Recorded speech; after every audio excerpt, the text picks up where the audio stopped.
everybody, and welcome again to the Real Collective Podcast, the show where Amanda's in the background sometimes. I'm Brennan McKeegan. With me, as always, is Sean Tassay. Sean, how are you, my friend?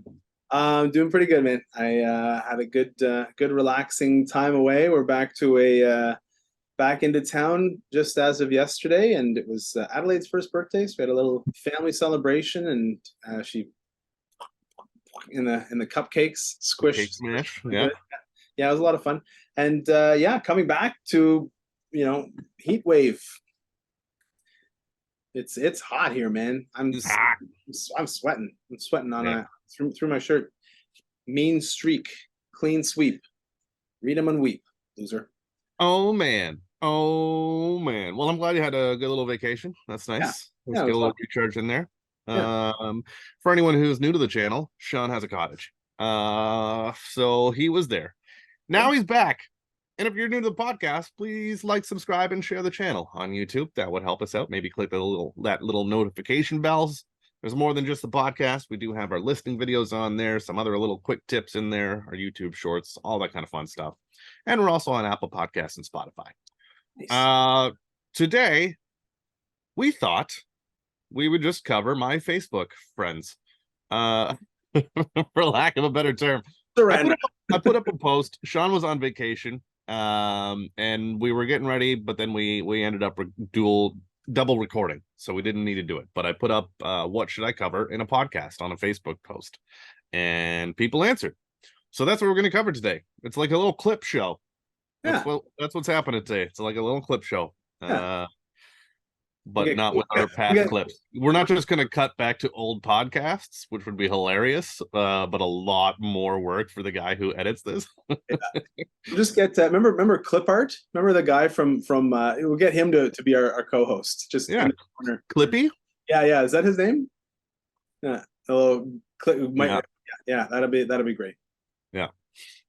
So why don't we jump into it? I asked what we should cover, and people came into it. So they, the first guy went right away, and he was like, "What can we cover?" And he said, "How about those do-it-yourself companies? You all know the ones that were popular before the pandemic happened, and then they all seem to have disappeared or are very low-key right now."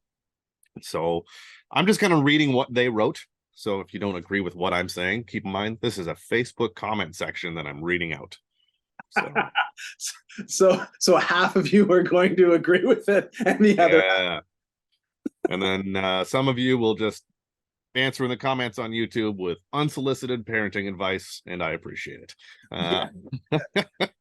So what we should cover? We should cover how they were popular before the pandemic, and even up until last year, I guess, and then now they've seemed to have disappeared or are very low key. My first question is, were they really popular? I feel like maybe they had more listings. I mean, one of the companies went out of business, right? And so that's a huge, and they switched ownership from they were called one thing, then they went to a different name of things, then they went to a different name of things, and then they went out of business. So why are we treating them like Voldemort? Why are we not allowed to say them? Because I think that I'm reading Harry Potter right now with everyone. Are you? Yeah. Those who must not be named. Yeah, that's right. The reason is, as realtors, we are not supposed to bash any competitors. We are supposed to be pro competition, and so saying these companies suck is against our code of ethics. Is essentially it. But everybody knows what we're talking about, right? Yeah, that's fair. Well, because there's a few, right? So we're kind of just covering sort of in general. Well, I guess there was Comfree, right? And so I guess if there was a company that happened and they're no longer there, then we can say whatever. I think there is still a fruit on a tree company, but super low key. And the company that's named after a color of my shirt. So dumb. This is so dumb. I'll just say it. Here's the thing. They're still going. They have buyer's agents. So maybe they're not as popular, but I think what it was is before the pandemic, everyone thought they could do it on by themselves. Everyone thought they could sell a home. So regardless of the company, people just thought, why am I spending the commission? And during the pandemic, there's a new upstart company that's like a tech company that their whole platform is based on open source auctions where everybody can see everybody else's bid. And I mean, we can do that now as soon as Tressa comes out, which it was supposed to be before. But their whole model was about, hey, here the bidding wars are just going to drive the price up and up and up. So here's a platform, to run bidding wars. And then they dropped off and they totally changed gears. And now they're just a regular brokerage with regular agents, just like everybody else. And they're calling themselves, oh, hey, we're different. We're shaking up the industry. And it's like, we're all just doing the same thing. So I guess the real answer to the question of why these companies were popular, or maybe seemed like they were popular, is because everybody who I've met who wants to sell their house privately, because that's really what it is. It's like an avenue for you to sell your house yourself without having to pay a realtor their fee, right? Exactly. Call it what it is.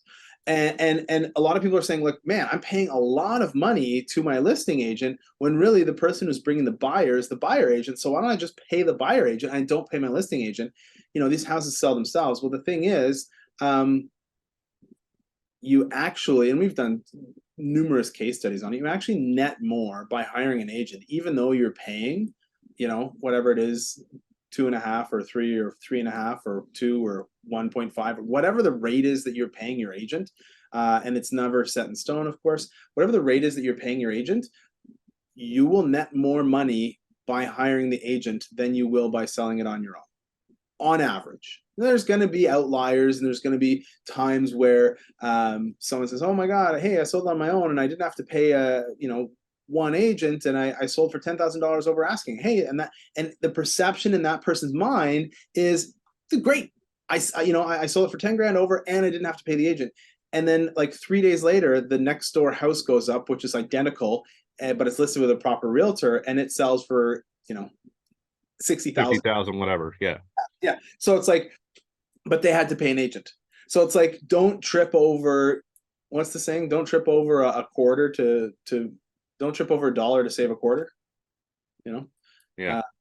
So, I think people are realizing, especially through the pandemic, if this is going back to the comment, I think people are realizing the value of professionals. And I don't know about you or anybody who's listening or whatever, but like people who provide excellent service in today's reality are like head and shoulders above everybody else. And I think that's the thing that good agents do. I think there's also going to be a hit on not so good agents.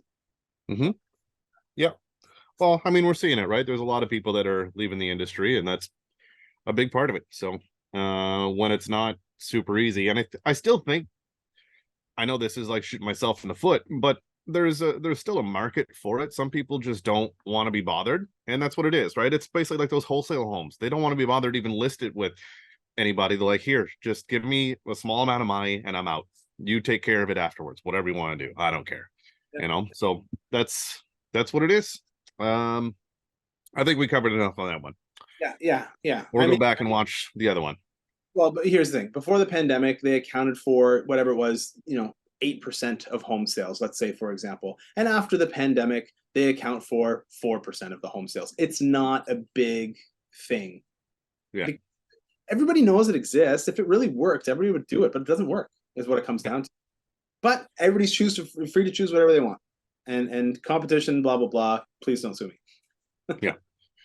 All right. So the next one, two-parter. I don't like it because it's blaming Justin Trudeau for it. Like he was the one who decided all of this. Not that I'm supporting Justin Trudeau. I don't really care, to be quite honest with you. So here we go. How interest rates have skyrocketed due to overspending. So implying that maybe our government is not helping us out as far as home prices go.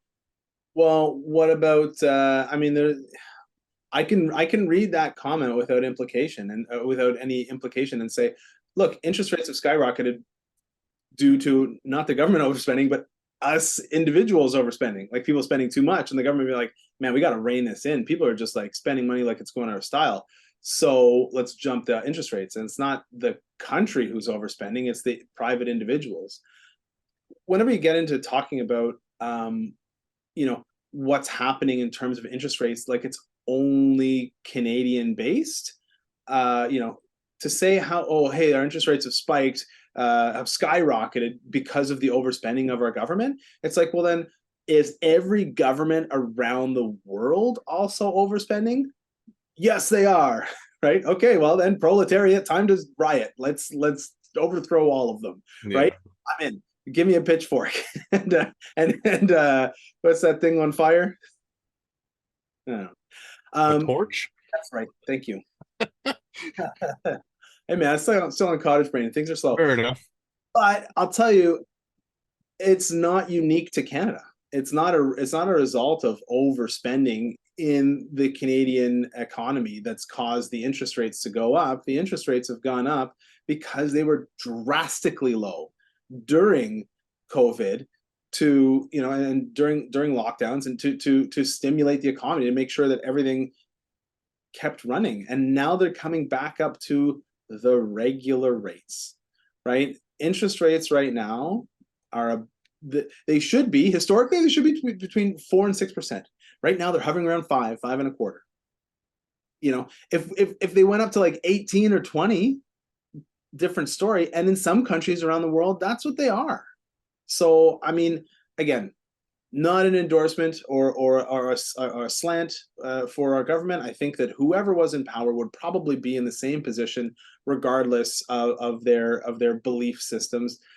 And really, you know, I fall pretty level-headed person. So in terms of my political views, I don't think it really plays into it. It's more economics than it is politics. They're all crooked. They are. Yeah. All right. Next on the docket, you should cover Wonderwall by Oasis. Take it away, Sean. Is this gonna be a duet or just a single? No, it's just you. Neil and Joel, don't they sing together? The baby. Gonna be the one that saves me. There it is. I have my guitar right now. I would pull it out and just start playing, but I wish it's upstairs. I know. I should have thought about this beforehand, but I didn't. If you want to hear a cover of Wonderwall by Oasis, please go somewhere else. Yeah, I was gonna say check out our YouTube. No, check out literally anything on YouTube that's covered by Wonderwall. That's right. Or just check out Crystal Jessup Music, who was the one to recommend that for us. So thanks, Crystal. Appreciate that. We will not be singing on the podcast today, but it's so nice of you to imply that we could. I mean, I just did. I might have been a little off tune. You were talking. Saying like, That's how I win at what are those games that you have to sing like Guitar Hero and stuff? You just yeah. Tune, so it goes in the bars. I don't actually say the words. Yeah. Rock Band. I did all the small things with meows. Yeah. There you go. Meow meow meow meow. It was very fun. Yeah.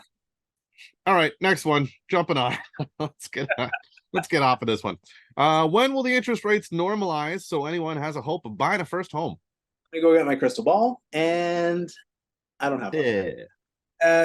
But big banks have targets for their long-term projections of what they would like to have their posted interest rates at. And by 2025, they're hoping to be, at the end of 2025, they're hoping to be at 3%, give or take. All the 5 big banks, I saw a chart of it, and they said, hey, here's what we want to be, is like 3 or 3.25 or 2.99 by the end of 2025. That's the goal. The question is whether or not they're going to be able to get there. In terms of interest rates normalizing, you know, to my point before, they are normal.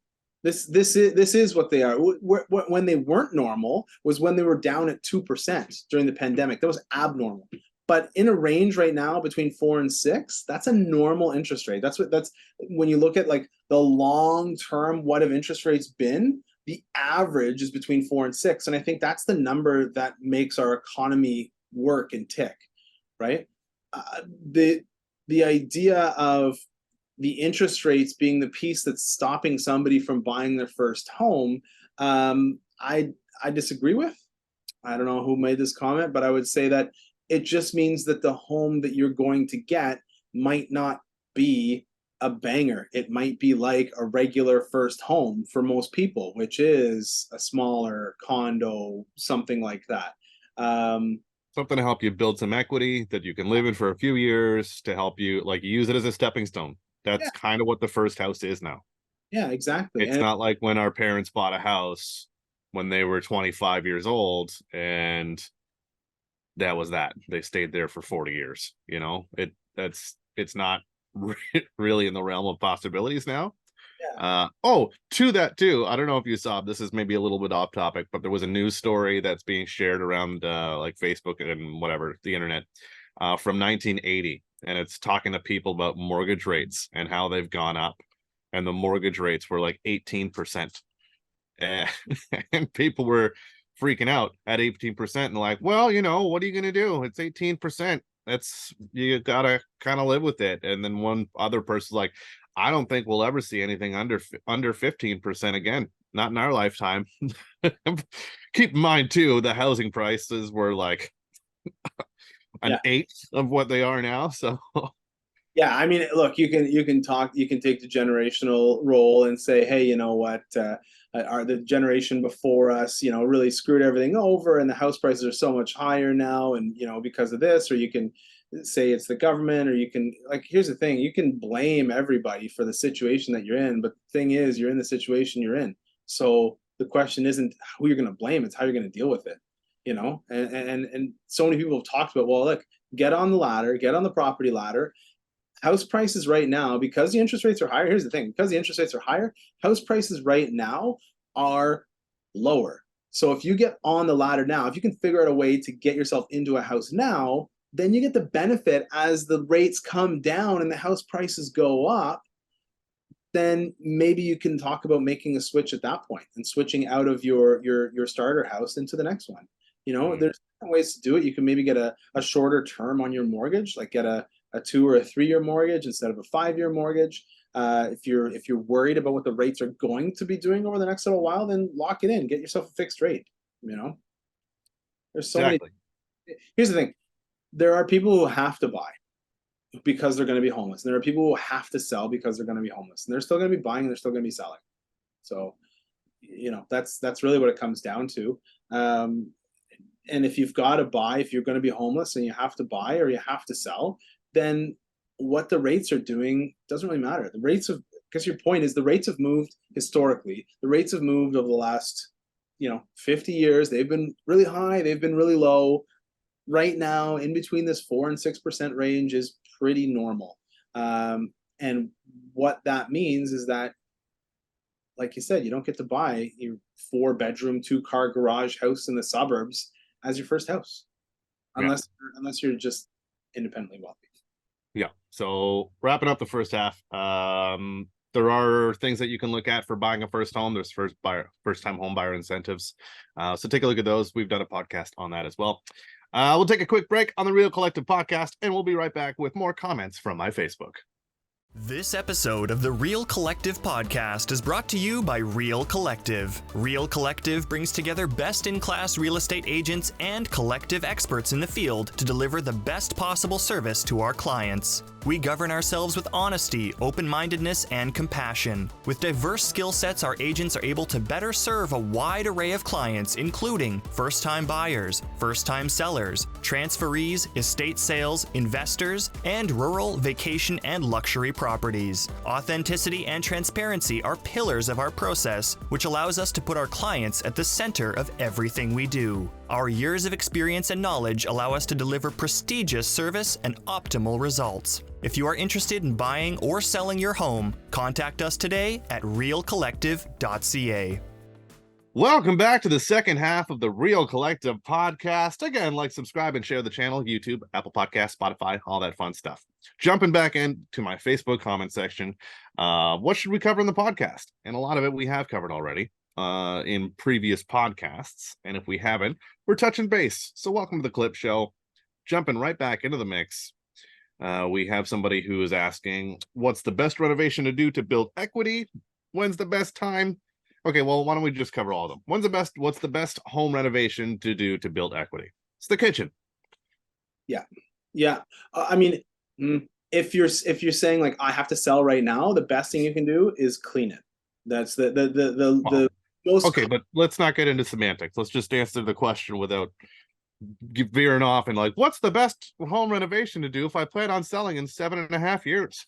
Oh, well, who cares at that point? Just do whatever you want. Live your life. Best home renovation to do to build equity is typically the kitchen, and then after that, your bathrooms. Sure. Right. Yeah. If you're talking about full on renos, the most cost effective is cleaning. The second most cost effective is paint. Sure. But those aren't really the best home renovation to do to build equity. If you've got an unfinished basement, adding a basement adds square footage, especially if you've got a spot to put if you're able to turn your unused space into living space. So if your basement's unfinished, let's say you've got a house that's 2 or 3 years old, basement wasn't finished, and you can put a bedroom and a bathroom down there, and now you can advertise your house as, instead of a 3-bed, 3-bath, you're a 4-bed, 4-bath. I feel like that might put more equity in, specifically if you're in a newer like kind of townhouse. You'll have your kitchen's going to look new enough anyways, right? Yeah, for sure. I guess it really depends on the situation. Yeah. Okay, I'm sorry. Semantics. Just kitchen. Just say kitchen. Just say kitchen so we can move on. Okay, when is the best time to light a match and start over? Why don't we just light this baby on fire and get out of here? I think that's what happens when you get the cash home buyer sort of scenario going on, where it's way too much. Maybe you inherited a home and you don't want to do any repairs or anything that comes with it, or you just sell it as is and you put that very clear on there. It's wholesaling a home. The best time to do it, how much time do you have? Like, I think the best time is when you're saddled with like you say, with a property that doesn't make sense. Like we've got a house right now listed for sale, and I told the owner, I said, you've like the highest and best use for this house, a century, 100-year-old house that's in not great shape. The highest and best use is a teardown, right? Your land value is worth more than the house. It's got knob and tube, and the bones are good, like it's still standing and it's straight, but it's just everything with it, that they've got to do a full on gut back down to the studs. But because of the zoning in that particular area, the highest and best use is actually to tear it down and build a triplex. So I think the best time to light a match and start over, if it's in reference to your home renovation, I hope that you don't ever have to get there, because redoing work that you've already done is something that triggers me. I really hate that idea. Yeah. All right. When is it okay to have cats around during the selling process? I'm gonna say theoretically never. You want people to come in and be able to picture that home as their own. And when there's cats walking around, they're like, oh, I don't have a cat, or I don't like cats. Some people are allergic. But then you also get people like me and some clients that I've had lately who are like, I don't care. Leave the cats. That's fine. It's fine. There's cats. It's so difficult to get a cat into a car for a showing. Just like, hey, come on, we're going to go out for 45 minutes of trauma. Come on, let's go. So I get it. I get like it's difficult to crate a cat to begin with, and they do not like the car. But if you can, we've talked about this before too, if you can get out of your house for the first week that it's on the market, so you don't have to keep cleaning it, keep maintaining it as there's showings coming through, then go stay somewhere. I'll give you the short answer to this one. Never. It is never okay to have cats around during selling or staging. The end. Figure it out. Find somewhere to put your cat. Put all your cat stuff away. Get rid of the cat smell. Get all the dishes out. I'm sorry to say, it's also the same with dogs. Yeah. Get rid of your pets and all your pet accoutrements when you're selling your house. Nobody made you sell your house. You're selling your house. It's on you. I'm giving you the professional opinion, the professional expert advice. Find somewhere to put your pets. I love them. They're nice. They're wonderful. Great. Doesn't match with selling. The end. Perfect. Moving on. Tips for first-time home buyers. There's a billion of them. We already talked about what you can do online. There's the first-time home buyer incentives, there's tax back rebates, all that kind of stuff. Other tips for first-time home buyers is don't look for your forever home. I think we just talked about that too. You're trying to get in there and be flexible, be willing to make some concessions. Yeah. I would say interview multiple agents. A lot of the times the stats say that people who are buying their house often just work with the first realtor that they meet with, and they don't realize that they can shop for an agent, and they feel kind of weird doing it. I would say if you're a first-time home buyer, interview a few different agents and see which one you're going to match up with the best. That's my tip. Yeah. And ask your realtor what they're going to do to protect you throughout that process. Yeah. And sometimes that means in this market, writing any kind of condition in there. If your financing is good, then so be it. But maybe if we just put the financing in there so that it's that specific home and you're still protected after that, right? So yeah, there's definitely a lot of stuff that we've covered before. Check that out in the back catalog. Downsizing. Maybe tips for executors of a will when they have to execute a downsizing / a sale very quickly.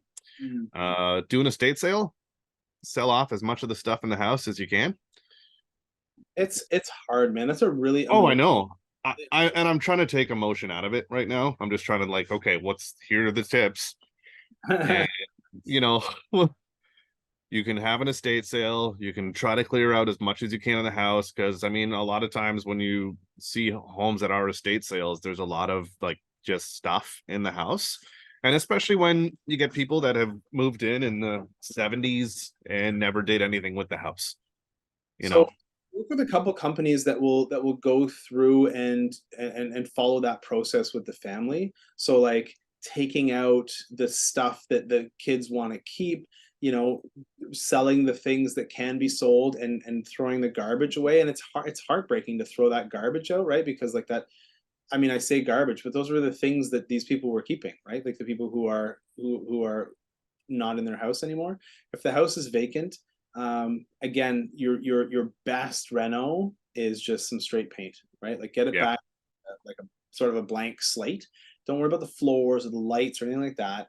Paint, clean, and back on the market. We do. I've got my. Do you have your SRES designation, senior specialist designation? No, not the senior one. That's okay. So I've got that, and we do work with a number of people who are going through that process. There's a lot, and there's a lot of moving pieces. Have help. Have someone with you who knows what they're doing, who has experience.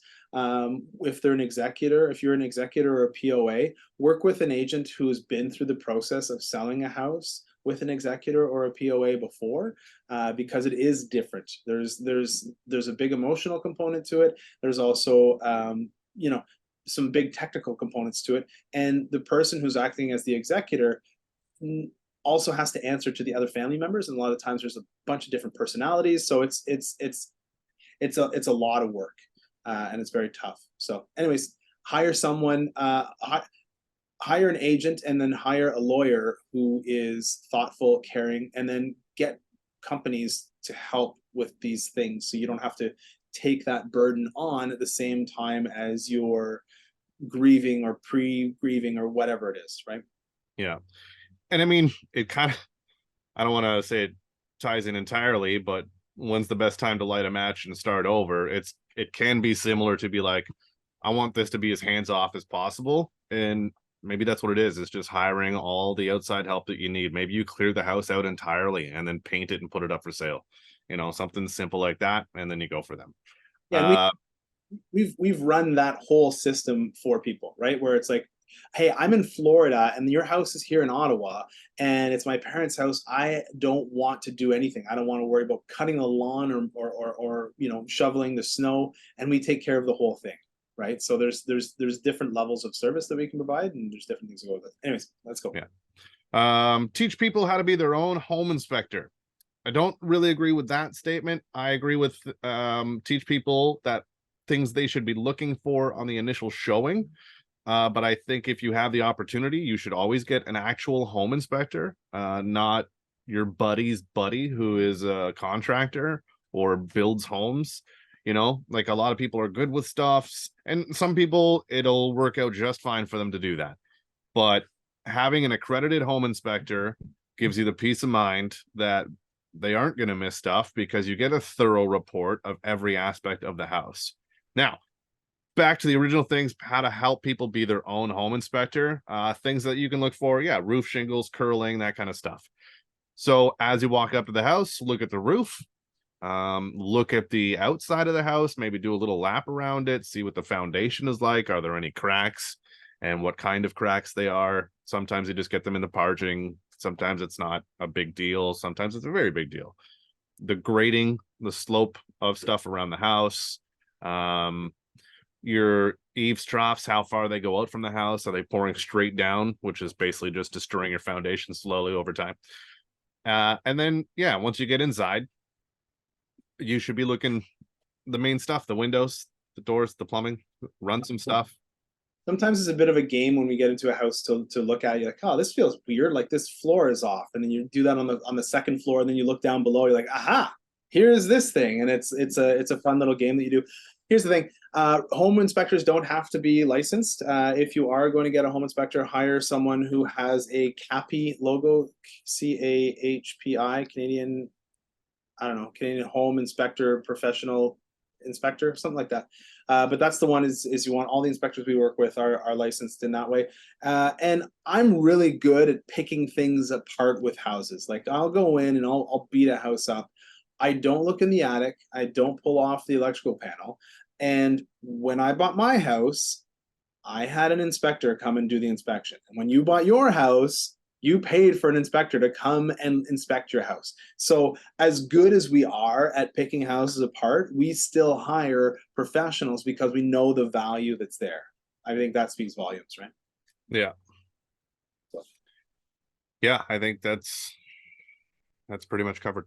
And then lastly, to wrap things up today, what new Canadians or PR holders, permanent residence holders, need to prepare in order to buy a home or even enter the rental market? Because depending on if you're moving to a hub, it's going to be expensive. Also, those who are recently divorced and have no history of their own. I think the question is about building credit. How do you build credit quickly, right? Yeah. Get the prepaid credit card that you can. I think it's like First National, or I don't know what it's called. But you get the kind of credit card that you pay money onto it and then you use it, and then you pay money onto it and then you use it. They'll give that to anybody. Right. And so that will help you build up your credit, get some sort of credit rotating in your name. And if you do have money, if you're here as a new Canadian, you do have money back home and you want to use that to buy your house, bring that money here and sit it in an account and let it sit and use it and work with it. If you're recently divorced, you have no history on your own. That's a crappy situation, obviously. But sort of the same thing. You have to build your credit back up. There's people who have been people who I've known who've gone through bankruptcy, and 7 years later they're out there. Whatever it was, 5 years later they're out there buying a car, and 7 years later they're out there buying a house. So it's possible. It takes time, and it takes time to rebuild and get back together, but it's possible. It might not be instant. You might be renting for a while, and in that case, proof of funds, being able to say like, hey, here's how I'm going to be able to ensure that you get paid. You can do your rental where you do a prepayment for the full 12-month term. The landlord can't ask for it, but you can offer it. So there's some different things to do. It's not easy. It's not easy being in a new country with all the new and different rules and regulations, but I mean, there's no bomb. Maybe you can research what cities might be more affordable. I mean, if you're moving to Canada and you decide like, okay, well, I'm moving to Canada and we land in Toronto or Montreal or Vancouver, well, geez, like that's going to be really tough. And especially with the taxes that are coming out. So maybe you have to go somewhere a little bit further out that still has what you want in a city. And we're finding now too, a lot more small towns are becoming much more multicultural. Like I'm in Carlton Place, and for how multicultural my neighborhood is, it's fantastic. I love it. I love to see it. So I think there is more of that. So there's a little bit more leeway. So maybe if you're landing in a spot and you're like, I want to go to Montreal or Toronto or Ottawa or Vancouver, whatever happens to be the expensive places, you kind of look maybe an hour away and take a look at it, see if there's a way to make that work. And like you said, I think paying up front for rent and offering to do that, that's a big thing if you're able to do that. So there we go. I think we I'll move with you to Repeaterboro. Perfect. There we go. So do that, everybody. We're gonna wrap things up on the Real Collective podcast. And if we missed anything, which we didn't miss anything, it's my Facebook friends, so blame them. So throwing everyone under the bus. Anyway, just put it in the comments if there's something that you want us to cover in the future. Put in the comments below. Let us know. Again, like, subscribe, and share the podcast. Apple Podcasts, Spotify, YouTube, all that sort of fun stuff. Thanks for tuning into the Real Collective podcast. I'm Brennan McKeegan. This is Sean Tassay. Keep it real. Collective.